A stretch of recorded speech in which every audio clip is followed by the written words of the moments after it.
Hello everybody, my name is Mark Adams, and this year I've been asked to be a judge at the Veneer Tech Challenge competition.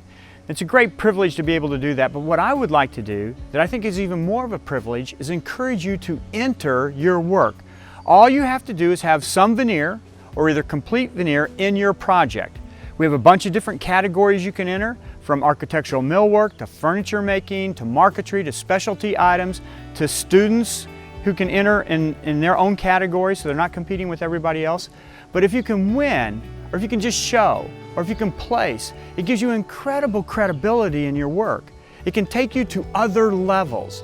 So the Veneer Tech Challenge competition is really the only competition we have in our trade.